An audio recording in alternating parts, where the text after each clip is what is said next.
नमस्कार दोस्तों, एकलव्य की गुरु भक्ति। आचार्य द्रोण राजकुमारों को धनुर्विद्या की विधिवत शिक्षा प्रदान करने लगे।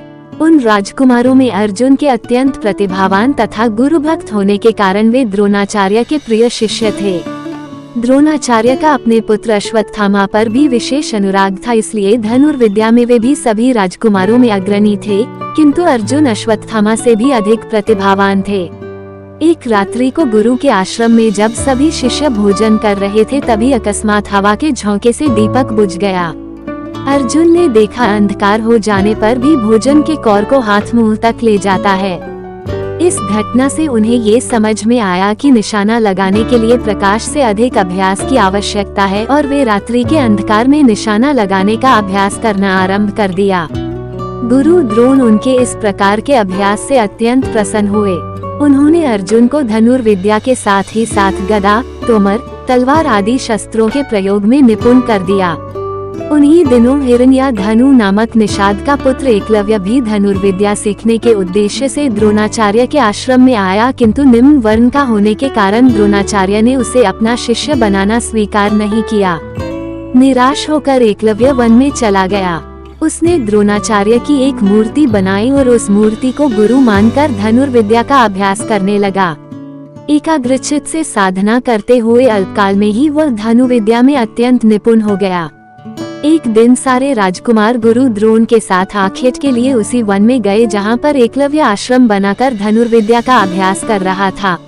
राजकुमारों का कुत्ता भटक कर एकलव्य के आश्रम में जा पहुंचा। एकलव्य को देखकर वह भौंकने लगा। इससे क्रोधित होकर एकलव्य ने उस कुत्ते अपना बाण चला कर उसके मुंह को बाणों से भर दिया।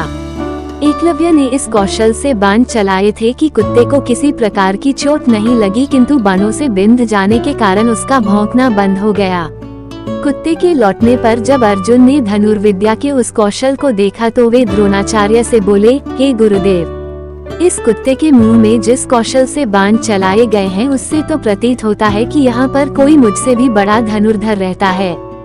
अपने सभी शिष्यों को लेकर द्रोणाचार्य एकलव्य के पास पहुँचे और पूछे, हे वत्स, क्या ये बाण तुम्ही ने चलाए हैं? एकलव्य के स्वीकार करने पर उन्होंने पुनः प्रश्न किया, तुम्हें धनुर्विद्या की शिक्षा देने वाले कौन हैं? एकलव्य ने उत्तर दिया, गुरुदेव, मैंने तो आपको ही गुरु स्वीकार करके धनुर्विद्या सीखी है। इतना कहकर उसने द्रोणाचार्य की उनकी मूर्ति के समक्ष ले जाकर खड़ा कर दिया। द्रोणाचार्य नहीं चाहते थे कि कोई अर्जुन से बड़ा धनुर्धारी बन पाए। वे एकलव्य से बोले, यदि मैं तुम्हारा गुरु हूँ तो तुम्हें मुझको गुरु दक्षिणा देनी होगी। एकलव्य बोला, गुरुदेव, गुरु दक्षिणा के रूप में आप जो भी मांगेंगे मैं देने के लिए तैयार हूँ। इस पर द्रोणाचार्य ने एकलव्य से गुरु दक्षिणा के रूप में उसके दाहिने हाथ के अंगूठे की मांग की। एकलव्य ने सहर्ष अपना अंगूठा दे दिया।